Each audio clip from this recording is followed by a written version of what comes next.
أنا برحب بيكم، مبسوط إن أنا أزوركم. Hoş geldiniz, hoş geldiniz. Çok mutluyum burada geldiğiniz için. مبسوط هي Çok mutluyum. يعني أنا مبسوط وأنتم مبسوطين، مش كده؟ Ben mutluyum, siz mutlu musunuz? بتقعدي يا بنتي، اقعدي عشان ده احنا القعدة هتطول. أنا مبسوط خالص إن أنا أزوركم. ليه يا ماما؟ لا اتفضل. أنا سعيد إن أنا أزوركم وأزور تركيا، بلاد جميلة وقريت عنها كتير من زمان لأن أنا بحب الجغرافيا. Ben Türkiye'ye geldiğim için çok mutluyum. Eskiden beri bu coğrafyayı, bu ülkeyi çok merak ediyordum. O yüzden bu ziyaretten dolayı mutluyum. ومبسوط إن ربنا عطانا النهاردة إن إحنا نشوفكم ونتقابل وياكم. النهاردة تاريخ حلو قوي، 26/4/26، مش كده؟ عامل زي نمرة التليفون كده. إيه بقى التاريخ النهاردة؟ خلاص؟ 26/4/26، حاجة جميلة قوي. Bugünkü tarih biraz özel bir tarih aslında. 26 Nisan 2026. O yüzden aklınızda kalması için güzel bir tarih. Unutmayız. أنا سعيد بوجود أحبائنا وإخواتنا من الكنايس، الآباء الأسقفة والكهنة والرهبان ومحبتهم الكبيرة وخدمتهم ومساعدتهم للكنيسة القبطية. Farklı kiliselerden babalarımız, bişoplarımız ve biskopuslarımız geldiği için de aynı şekilde mutluyum. Sizin verdiğiniz hizmetten dolayı, verdiğiniz destekten dolayı teşekkürlerimi sunuyorum.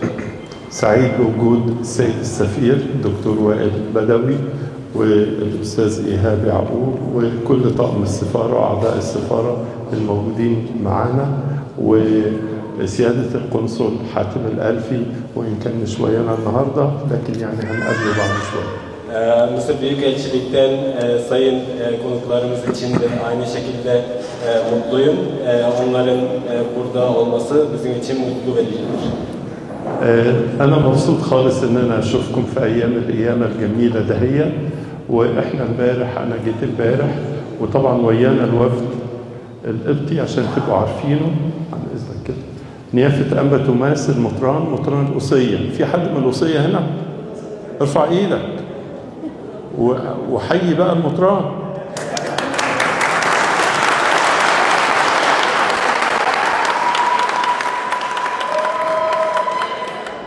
صعيدة. وبعدين نيافة أنبا دانيال مطران المعادي. في حد من المعادي هنا؟ القاهرة. ماشي.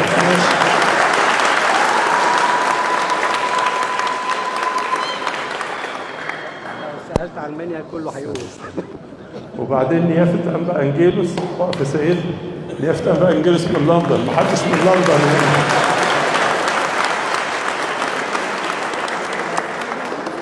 ويانا كمان أبونا مش هنا؟ أبونا عمانوئيل.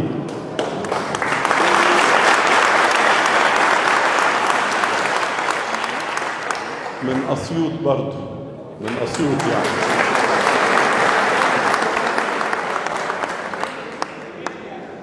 في حد من المنيا هنا؟ ليه المنيا فيها حاجة؟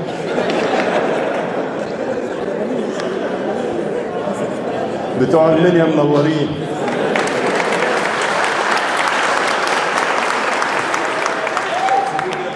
Aynı şekilde mutluyum. Onu tekrar belirtmek istiyorum. Benim de gelen sayın biskopuslar, sayın bişop Amba Tomas, Amba Daniel ve Amba Angelos ve Abuna Emanuel onların yerlerini söyledi. Kusiye aynı şekilde Londra ve Maadi kiliselerden. O yüzden herkes alkışlıyor. فهمتوا حاجة؟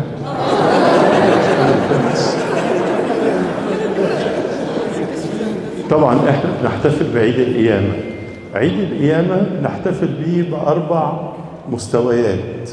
كل يوم بنحتفل بيه في صلاة باكر، يعني اللي بيصلي صلاة باكر في المزامير بيحتفل بالقيامة. Diriliş Bayramı'nı da bu arada kutluyorum. Diriliş Bayramı'nı aslında 4 farklı şekilde kutluyoruz ve aslında her gün kutluyoruz. İlk başta ilk bizim 1. saatte aynı şekilde biz her şekilde bunu tekrar anıyoruz her gün. وكل واحد بيحتفل يوم الحد بالقداس، ده الاحتفال الأسبوعي بالقيامة. Pazar günü de aynı şekilde kiliseye katılan, kiliseye gelen her kişi aslında Diriliş Bayramı'nı da kutluyor oluyor. وكل شهر قبطي يوم 29 في الشهر القبطي بنحتفل بثلاث أعياد، عيد البشارة وعيد الميلاد وعيد القيامة في نفس اليوم يوم 29 في الشهر القبطي. Her kıtlı olan ayın 29. günü aslında biz 3 tane farklı bayramı da kutluyoruz. Bu bayramlar arasında Diriliş Bayramı da mevcuttur. وكل سنة بنحتفل بالقيامة 50 يوم أو 7 أسابيع يعني اللي بنحتفل بيهم اللي احنا فيهم دلوقتي. Ve her sene 50 gün boyunca 7 haftalık bir süreyle Diriliş Bayramı'nı da her sene kutluyoruz. وبعدين لما القيامة اللي هي تعتبر عيد الأعياد وفرحة أفراحنا وقمة أفراحنا هي في عيد القيامة. Diriliş Bayramı da tüm bayramların bayramı ve tüm mutlulukların mutlu olanıdır. وعلشان كده أنا عايز أحفظكم عبارة قالها القديس كيرلس عمود الدين، وده كان البابا القبطي رقم 24. Papa Kirillus da bize söylediği bir kelamı bize hatırlatmak istiyorum. البابا كيرلس عمود الدين ومحبوب في تركيا خالص ومحبوب عند قداسة البطريرك المسكوني اللي كنا وياه من شوية. Papa Kirillus aslında burada çok sevinen ve oldukça tanınan, hatta ekonomik babanın tarafından da tanınan bir babadır. وهو مشهور في التاريخ المسيحي خالص، وطبعا جه هنا القسطنطينية، حضر في المجامع المسكونية اللي حضرها، وقال عبارة حلوة من 5 كلمات، قال كده: نحن أغنياء بحضور المسيح فينا. Aslında Papa Kirillus zaten buraya geliyordu ve buradaki tüm toplantılara katılıyordu ve bize söylediği çok değerli bir söz vardır. Biz Allah'ın ya da İsa Mesih bizde olduğu için biz zenginiz. تعرف تقولوها؟ نحن أغنياء بحضور المسيح فينا. يلا نقولها تاني. نحن أغنياء بحضور المسيح فينا. دول بتوع المنيا اللي بيقولوا ولا ناس تانية؟ المنيا مرة تانية. ها؟ نحن أغنياء بحضور المسيح فينا. العبارة دي عبارة مهمة جدا. عبارة نحن أغنياء بحضور المسيح فينا. بس إزاي أغنياء؟ طب والمسيح حاضر فينا ازاي؟ عايز احكي لك بقى الحكايه، وحكايه صغيره مش هطول خالص. Biz neden zenginiz, neden Allah bizde vardır? Aslında bunu anlatmak istiyorum sizlere.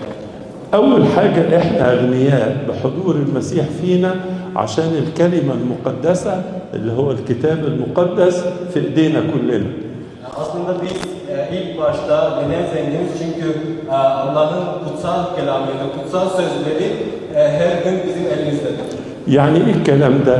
يعني أنت من غير الإنجيل تبقى فقير، بالإنجيل تبقى غني.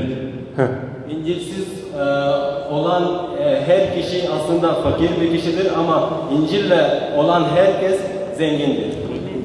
فكل ما يكون الإنجيل وياك بتقرأ فيه، حافظ فيه، بتتكلم بيه، فاهم فيه، أنت واحد غني. من غير الإنجيل تبقى إنسان فقير. İncil'i okuyan, İncil'i anlayan, İncil'i konuşan her kişi aslında birer zengin insandır. علشان كده العبارة بتقول نحن أغنياء بحضور المسيح فينا، أغنياء بالكلمة المقدسة اللي فينا. كل ما تقرأ الكلمة المقدسة، المسيح قال لنا كده: الكلام الذي أكلمكم به هو روح وحياة. يعني الواحد ما ما بيقراش في الإنجيل يبقى لا عنده روح ولا حياة. يلا. Biz zenginiz çünkü tam İsa Mesih bizde olduğu gibi zengin olduğumuz için aslında İncil'i her okuduğumuzda da zengin oluyoruz ve kutsal kitapta yazıldığı gibi Allah'ın kelamı ruh ve hayattır. Ondan dolayı bizde hem ruh hem hayat oluyor İncil'i her okuduğumuzda. يبقى نمرة واحد العبارة بتقول إيه؟ نحن تاخدوا 3/10. نحن كويس. وأول حاجة نبقى أغنياء بإيه؟ بالكلمة المقدسة. بالكلمة المقدسة، كلمة الإنجيل. İsa Mesih bizde olduğu için biz zenginiz. İlk başta olarak kutsal kelimenin bizde olduğu için zenginiz. Bu birinci. نمرة 2 نحن أغنياء بالأسرار المقدسة. بالأسرار المقدسة. الأسرار اللي بنمارسها أكتر سرين، سر التوبة وسر التناول.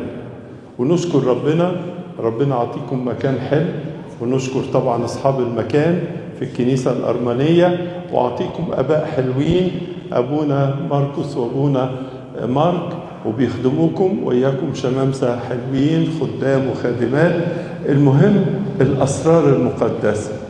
التوبة يعني واحد ينظف قلبه، ينقي قلبه، والتناول معناه إنه يبقى مرتبط بالمسيح على طول. İkinci zengin olma sebebimiz de bizim kutsal sırlar. Bu kutsal sırların iki önemli sırrı var. Birincisi tövbe sırrı, ikincisi komünyon sırrı.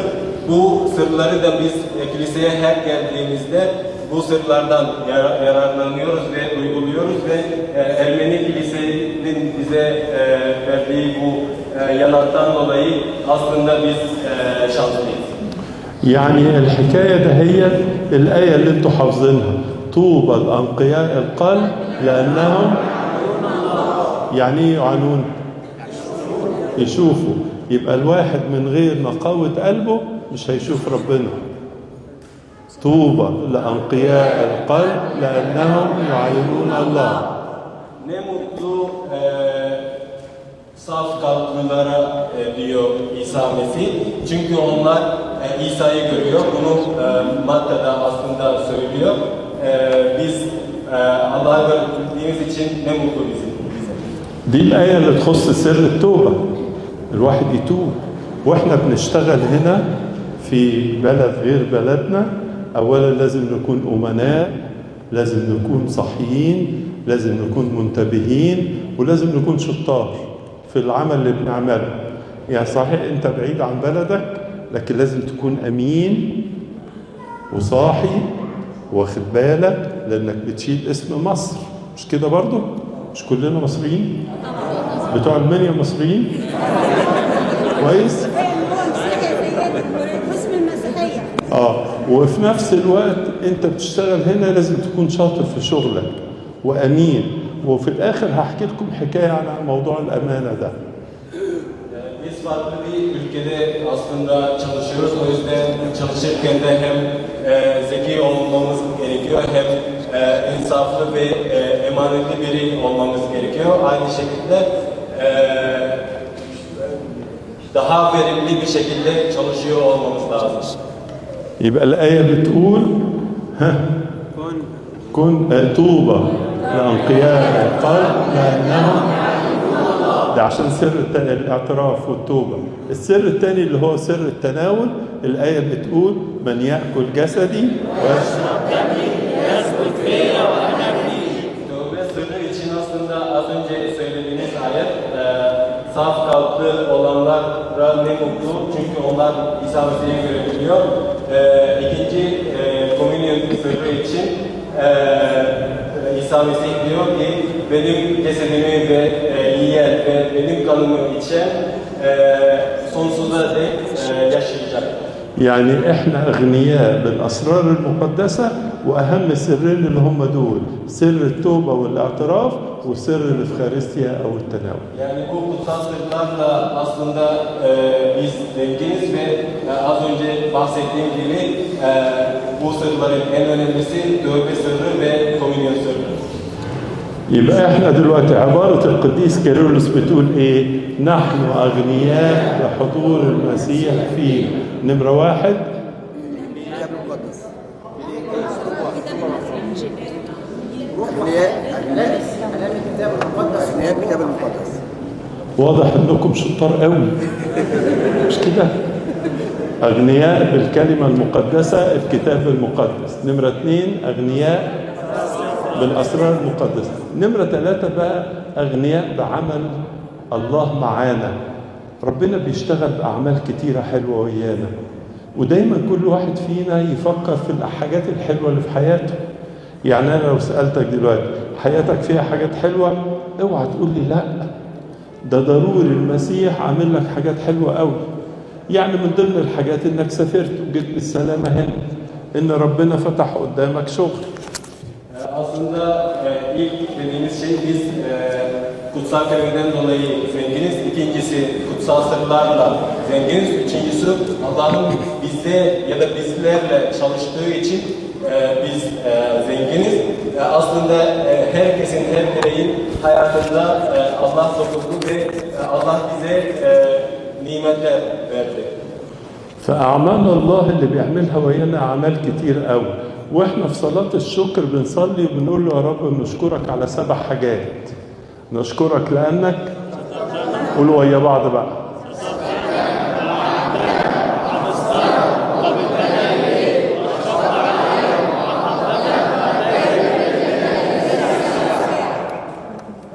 حافظينها؟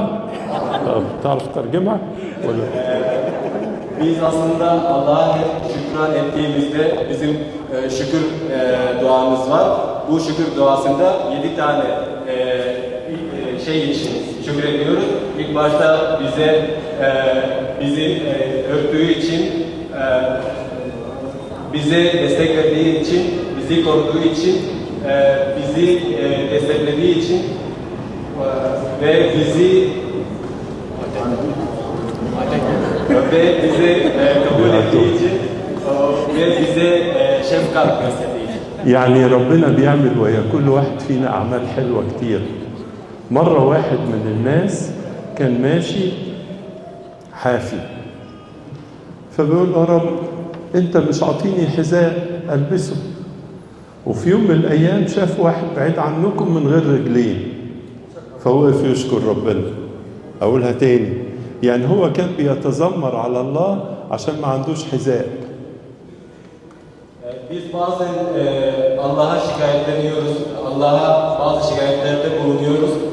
Mesela örnek olarak biri Allah ona ayakkabı gibi bir şey, ufak bir şey vermediği için şikayetleniyordu. Ondan sonra hiç ayağı olmayan bir kişi gördü ve o yüzden şükranlar içinde yaşadı. لكن من الحاجات الحلوة اللي ربنا بيديها لنا ونعمة كبيرة إنك برغم سبت بلدك وبلدك فيها كنيسة وفيها أبونا وفيها سيدنا، لكن لما جيت هنا لقيت كمان رعاية، لقيت أبونا وأبونا وبيخدموكم وبيساعدوكم وبتقدر تلجأ له في أي وقت، وبقى هو مكان أمان تقدر تتكلم وياه في كل وقت.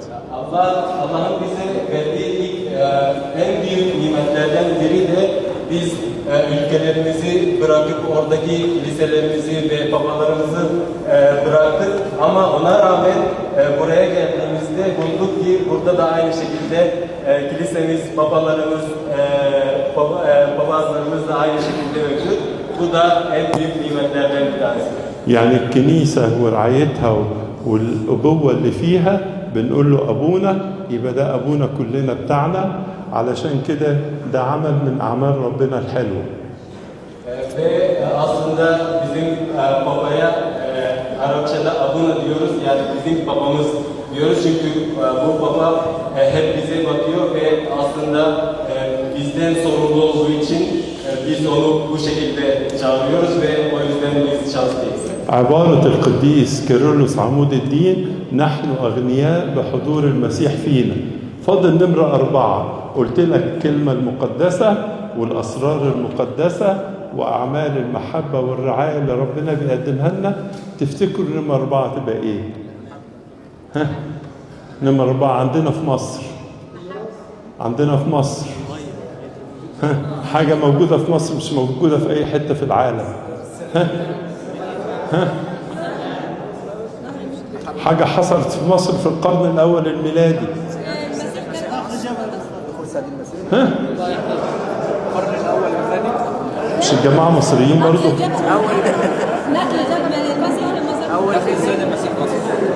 دخول العائلة المقدسة لمصر. العبارة اللي قالها القديس كيرلس: نحن أغنياء بحضور المسيح فينا. احنا أغنياء بزيارة السيد المسيح لنا في مصر، اللي بنسميها مسار العائلة المقدسة. والمسار ده العائلة المقدسة بركة الأرض وبركة النهر، نهر النيل، وبقى من المية اللي بنشربها شرب منها المسيح، وبقى الهواء اللي بنستنشقه واستنشق فيه السيد المسيح، وبقى الأرض اللي بنمشي عليها زارها السيد المسيح. عشان كده مصر أرض مباركة. Mesih içimizde olduğu için zenginiz. 4 tane şey söyledik. İlk kutsal kelime, sonra sırlar, sonra Allah'ın bize yaptığı çalışmalar ve işler. Dördüncüsü olarak aslında İsa Mesih'in veya kutsal ailenin tamamı Mısır'a gelmesiyle birlikte biz zengin oluyoruz. Bu kutsal ailenin Mısır'a ziyaret ettiğinde hem Nil Nehri'ni hem havasını, her şeyini aslında kutsadı. O yüzden zenginiz. يبقى احنا العبارة الجميلة اللي عايزك تحفظها واحنا في ايام القيامة: نحن اغنياء بحضور المسيح فينا، اللي قالها القديس كيرلس عمود الدين. واغنياء ب4 حاجات: الكلمة المقدسة والاسرار المقدسة والاعمال الله في عناية الانسان وزيارة العائلة المقدسة لمصر. ربنا يحفظكم. احكي لكم الحكايه اللي كنت هقولها لكم في الكلمه. هو كان متخرج من كليه الاداب وراح يشتغل في دوله، وهو بيشتغل هناك راح يشتغل نقاش. عارفين نقاش؟ احيانا يسموه زواق. نقاش. وهو بيشتغل عند واحد من اهل البلد. القصه دي حقيقيه. عند اهل البلد الشغل بياخد منه 20 يوم. في اليوم ال18 صاحب المكان اتخانق وياه وطرده وما عطالوش اجرته. كويس؟ طبعا زعل. انا هكملها وبعدين عشان تقولها على بعضها. مش كده برضه؟ هنساها. فطرده وما عطالوش اجرته. فالولد ده كان ولد اسمه مينا، راح لصاحب البيت. يعني بحكي لك حكايه عن الامانه. راح لصاحب البيت قال له: بص، انت طردتني ومش هتديني حقي، لكن انا كنت متفق وياك على الشغل لمده 20 يوم، اديني فرصه ان انا اشتغل اليومين اللي باقيين. فالراجل خاف منه، قال ده هيعمل فيا مقلب ولا حاجه، فقعد على ايديه. فالاخ مينا وقف يكمل الشغل بتاعه على احسن كمال. كويس؟ خد بعضه ومشي، ما خدش ولا مليم. تاني يوم الراجل صاحب البيت فضل طول الليل مش مصدق ان الاخ مينا ده عمل كل شيء، ورغم انه اتخانق وياه وطرده الا انه كان امين لاخر يوم. قعد يدور عليه وقال له: تعالى امسك لي كل الاملاك بتاعتي وكل الاراضي بتاعتي وانت اللي تبقى المدير بتاعها. ولغايه النهارده هو مدير في البلد بتاعته، البلد غير مصر، وشغال وربنا فتح عليه واتجوز واعطاله عيال وبنى حاجات حلوه. الامانه توصل الانسان. دايما يقولوا كده مثل غريب شويه: بيت الغشاش ما يعلاش.